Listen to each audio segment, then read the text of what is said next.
Hey everyone, welcome to this weekly Sidereal Astrology forecast for the week of August 25th through the 31st of 2025. All right, so this week we're coming off of a new moon, which just happened last Saturday. And so we're still in the very early phase of the lunar cycle coming into this week. Good to build just a little bit of momentum, take things a little bit slowly, and go from there.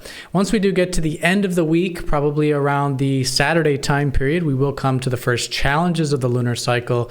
This will be the first quarter moon, where it's really good to start to take actions and really start to manifest things from the cycle. But great time for integration, great time for challenging ourselves.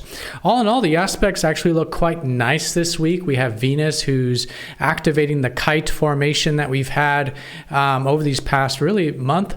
So she's going to be trining up to the Neptune and Saturn conjunction very early on Monday and Tuesday. Venus is the planet of values and relationships and enjoyments and all connections to life, really. And so having her in a support with, first of all, Saturn can make it quite grounded, but also Neptune, also quite maybe spiritual, maybe quite willing to go with the flow. So it's a nice balance between the physical and spiritual elements with those connections. There'll also be the opposition up to Pluto as well as part of the kite. So maybe some deep things coming up, but in an opposition, I don't feel like it's that difficult to work with. In this case, maybe just involving maybe some of those interpersonal connections, as oppositions do often call on that. But finding balance in our life, balance in those connections is absolutely great. So that's really the early part of the week there. And then when we do get to that weekend, again, more of the action-oriented phase of the later of that first quarter moon of the lunar cycle. All right, so let's go and take a look at all of this here in more detail when we return.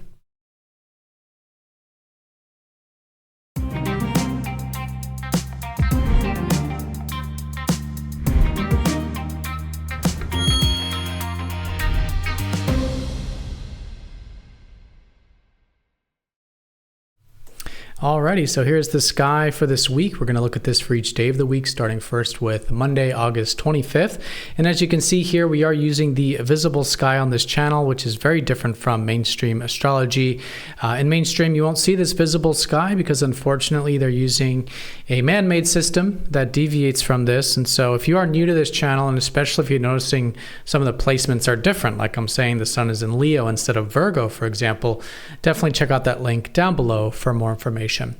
Okay, so the most important thing this week is that we just started this lunar cycle. Let's do a little bit of a recap to see where everything is coming into the week. Again, as a reminder, we just had the new moon last Saturday, and it was an expressive Leo. And so this whole lunar month is really about expressing ourselves.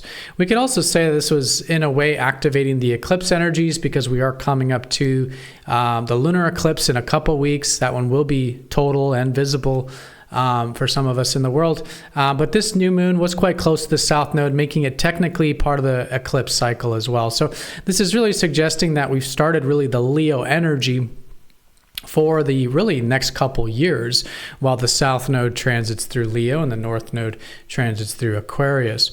So this is great for really starting new beginnings with what we love, with creativity, with self-expression, basically all the things that we are proud of and we create in life. Really good to connect to, and all in all, just expressing ourselves more. So it's great to get into this. It's great to see what can unfold. Now with the south node, it's good to also see what could be released, what are some things that can be cleared and let go of, taking a little bit more of a yin or receptive approach to this self-expression, I think is all in all very good. But anyways, as we come into this week, we'll still be in the early phase of these new beginnings. And then, like I said, once we get to this weekend around Saturday, we'll be in a much more action-oriented phase of the cycle where we can really be challenging ourselves and really manifesting things that are starting right now. So that's with the Leo energy. Mercury just shifted into Leo as well last weekend. And so there is our mind here, also our communications in this fiery sign of Leo that we can work with. This was Mercury leaving Cancer with now Venus entering Cancer. So Venus, the planet that's really activated this week, as we'll see, but the planet of connections in life, both connections to life and connections to other, is going into, or has already gone into Cancer. So Cancer is all about creating that safe and secure environment for ourselves and others. We've again had Mercury here, so we've already been thinking perhaps more in terms of the past, maybe emotions, feelings, what's personally and intrinsically important in life. And so now Venus can really help us connect to this. So in our relationships, maybe more family-like relationships, more of that personal connection, protective energy. In our everyday life, great to enjoy protection and emotional connection to things and creating that safe and secure environment, maybe enjoying that and finding the comfort of that. So all this still very active here with Venus there.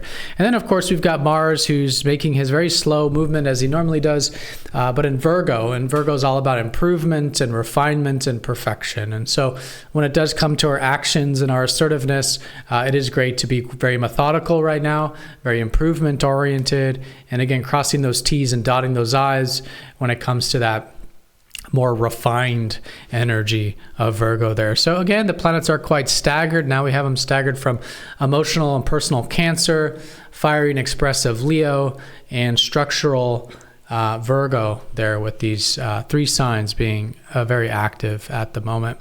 So like I said, early this week, we do have Venus activating the kite. We've had the fast movers recently here activating the trine up to the Saturn-Neptune conjunction. We've been talking a lot about this, basically early next year. We definitely have some new beginnings around the corner. And I think it's really to build a life that's very self-fulfilling, and also to have more self-fulfillment in our professional or productive life, whatever it is we do, for responsibilities in life, not just career, but anything that's a responsibility. So more soul connection and really taking seriously our mental health and spiritual health. So that's in great support here. Venus can help us have that mental health quite easily, have that groundedness quite easily as well with the trine up to this conjunction. She's going to be opposite up to Pluto as well. As you can see, this is all these first few days of the week, Monday, Tuesday, Wednesday. Opposite Pluto really brings out the relational side of things. Usually oppositions is like it's us and then something or someone else sort of activating the energy. So Pluto is the deeper part here. And so Pluto is the ruler of the underworld that can really bring up some of these deep connections, deep values even. And so it's great to be willing to dive deep, again, with a sense of balance. In fact, we might all be a bit push and pulled between wanting to go very deep, but at the same time, just wanting to enjoy things and be a little more surface level, as Venus inherently likes to do. So how can we combine these two, enjoy, see the value, and connect to life and others on a deeper level, be willing to unearth and uncover, and this can really enrich our connections in general there. So great to challenge yourself a little bit there, but all in all, I think the kite is quite supportive here, but it's all how we work with it. And of course, we all have our personal charts, but these are some of the good ways we figured out how to utilize it. There's, of course, the sextile up to Uranus, giving us a little bit of the spontaneity and mixing things up, mixing up the status quo a little bit. That's at least available with this kite as well. Okay, and this is the week where we do have Uranus sextiling Neptune exact. Sextiles are very minor. They're more like just openings, gateways that we can choose or choose not to walk through, but it is certainly activated here. So again, a week of potential opportunities, a week of really with these two planets connecting more to our true self. Now, when I say true self here, I mean it from the Uranus side and the Neptune side. Both of these planets are polarities to each other. They both represent connections to our true self, but they do it in opposite ways. Uranus is the yang way of connecting to our true self, and Neptune is the yin way of connecting to our true self. So Uranus's sort of motto, if you will, is listen to your excitement. We've all heard this before, listen to your excitement. And that's a great way to connect to our true self, because our true self wants to act on our excitement. Now the Neptune side, the yin side, is the follow your soul, right? Do what's soul-fulfilling for you. Follow your soul. We've heard that expression. And that's the receptive or yin side to the higher self or true self. And so both of these are in good harmony. And I think it's great to see that we can have both connections, at least again, available, something we can choose to work with. All in all, I think it's an opportunity to connect to our higher self, our true self, live a life that's a little bit more exciting and excitement-oriented with Uranus, and a little more soul-fulfilling and soul-guided which is the Neptune side. So this is going to go exact here around the Thursday time period. Not that Thursday, this is such a collective thing. It's not that Thursday is the only day here. It's already been going on, but this is the week where it is the strongest. So that's really the aspects of the week. And like I said, once we get to the weekend, we'll be more action oriented and manifesting regarding the lunar cycle. But for those of you that want to know what's going on in the backdrop of all this, we of course do have the lunar cycle. The lunar placements, the signs that the moon are in.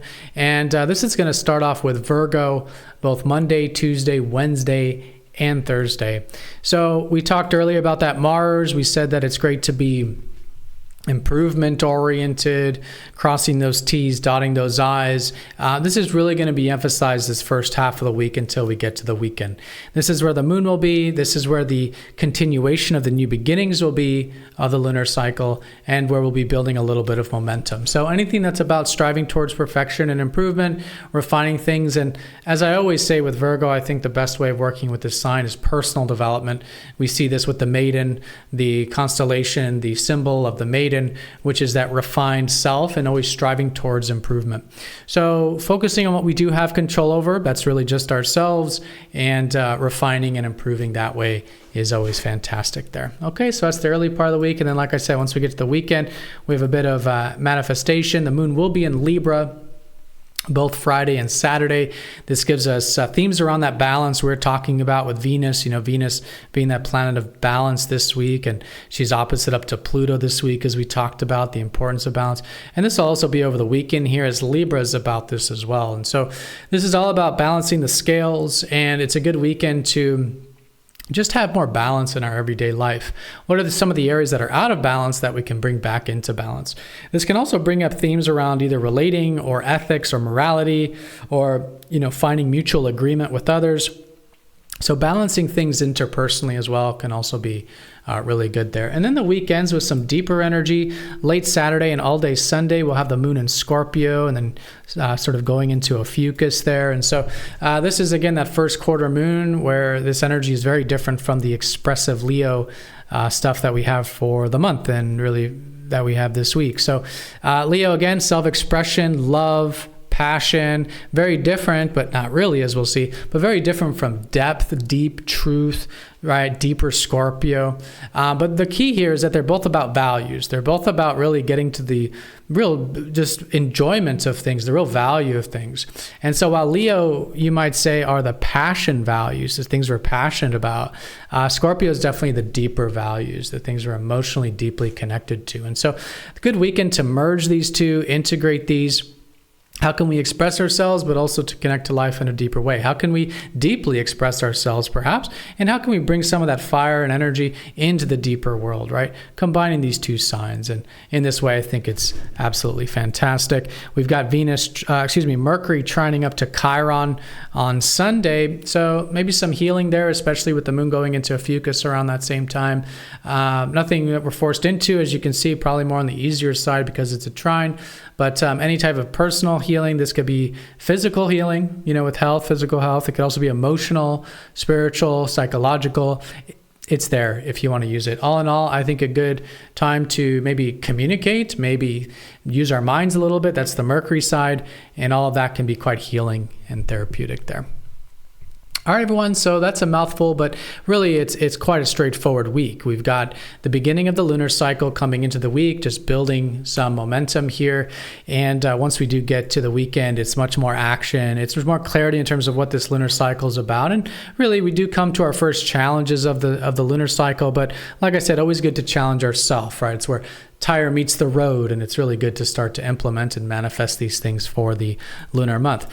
But all in all, we have a lot of support this week in the general sense with the kite that we've been having, that now the Uranus and Neptune sextile is going exact this week. This can help us, give us an opportunity to connect to that higher self, listen to our excitement a little bit, go with the flow a little bit. And Venus is in good harmony with it, joining up that kite there these first few days, Monday, Tuesday, Wednesday. So a little bit of groundedness with those connections, a little bit of receptivity with those connections, maybe a little bit of spontaneity as well, and just bring in some of that depth with balance, I think, can be helpful with that opposition up to Pluto. All right, so everyone have a fantastic week. Thank you so much for watching. Be sure to stay tuned for the live stream. Anna Maria does go live here every Sunday where she goes into the weekly forecast, but also does personal readings as well, right on the spot there on the live stream. So if you want your chart read real quickly online, or if you want to dive deeper, just ask questions or just get involved with the community, definitely join us for that. That's every Sunday at 1:15 p.m. Eastern Time. That's Sunday at 1:15 p.m. Eastern Time of the Americas. Every Sunday there through YouTube. You can find it on the YouTube channel. But have a great week, everyone, and I'll see you all next time for the next astrology forecast. Take care.